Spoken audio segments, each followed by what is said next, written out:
नमस्ते साथीहरु। मलाई यो डस्टबिनको बारेमा चाहिँ किन लिनु मन लाग्यो भने हाम्रो उहाँ कलङ्कीमा आशिका तामाङजीले राख्नु भएको थियो रे। उहाँले राखेको डस्टबिन अहिले एउटा पनि छैन। त्यो कस्तो खालको मान्छे होला। यहाँ हेर्नु, यो यहाँ राखेको यो ठाउँमा, यो अब युरोपमा यसरी राखिदिएछ, यी लेखेर पनि राखिदिएछ है। अनि यो राखेछ, कसैले पनि लाँदैन। यो कुन झिकेर लानु सक्छ, यो फुकाले लानु सक्छ। अब बिक्री पनि हुन्छ होला नि।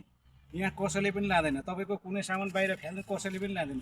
अनि त्यहाँ चाहिँ त्यो ठाउँको चाहिँ किन कसले लग्यो होला, कुन त्यस्तो मूर्ख भन्ने सज्जन भन्ने त्यस्तो एउटा सफा होस्, बाटोमा सफा होस्, हिँड्ने यात्रीले खाएर चाहिँ यसरी हालोस् भनेर चाहिँ राखिदिएको सामान उठाएर हिँड्ने कस्तो मूर्ख होला। कसले राखेको दाइ? आशिका तामाङ राख्नु। ए आशिका तामाङ दिदीले राख्नु भएको नेपालमा? राख्नु अरे अस्ति रुनु भएको थियो। त्यो भिडियो मैले हेरेको थिएँ। मलाई त्यो भिडियो हेरेर साह्रै दुःख लाग्यो। त्यस्तो त नगर्नु पर्ने हो। त्यही भएर मलाई यो भिडियो हेरेर पनि मैले पनि त्यही भएर बनाएको। त्यो भिडियो हेरेर सबैले जनचेतना फेर्नुहोस्। किनभने अहिले त सोसल मिडिया के भन्छ, सोसल मिडिया छ। प्रत्येक मान्छेको हातमा मोबाइल छ। मोबाइल हेरेर पनि एउटा शिक्षा सिकिन्छ नि। एकदम राइट कुरो। जनचेतना फैलाउनलाई मोबाइल हातमा छ, सबैले हेरिन्छ। मोबाइल त अनिवार्य रूपमा हेरेको हुन्छ, भिडियो हेरेको हुन्छ, सबैजनाले हालेको हुन्छ, प्राय प्रत्येक व्यक्तिले हालेको हुन्छ।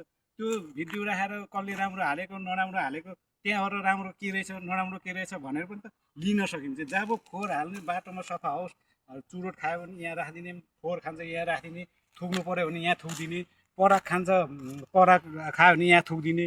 त्यसो गरे पो हुन्छ। बरा बिचरा उहाँ आशिका तामाङ हक गर्नु मन लाग्यो भनेर पछाडि एकजना चाहिँ फोहोर छ दिदी नगर्नु भन्यो भने त्यो देख्दाखेरि मलाई पनि साह्रै नै दुःख लाग्यो। त्यही भएर हाम्रो नेपाली दाजुभाइ दिदीबहिनीहरू हामी सबैजना सचेत हुनुपर्छ। सके आफूले गर्ने, नभने अरूले गरेको छ भने त्यसलाई संरक्षण गर्ने, राम्रो गर्ने। कताबाट हुन्छ आफूले पनि यसरी ढलेको रहेछ भने उठाएर राखिदिने, नभए एउटा भिडियो खिचिदिने, ल यहाँ यस्तो भएको रहेछ भनेर भनिदिने।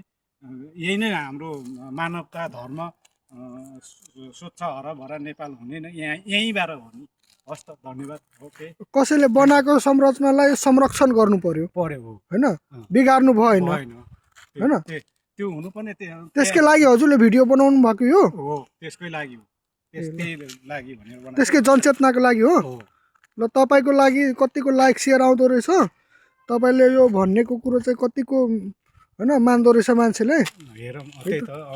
तर मान्नु पर्ने हो। हामी तपाई राम्रो गर्नु भएको दाइ। तपाई हामी आफै नै सचेत हुनु पर्यो कि एकदम। तपाई हामी हस्। धन्यवाद दाइ, तपाईले भन्नुभएको यो दुई शब्द मलाई साह्रै खुसी लाग्यो दाइ। दाइ नमस्ते। थ्यांक यू नमस्ते।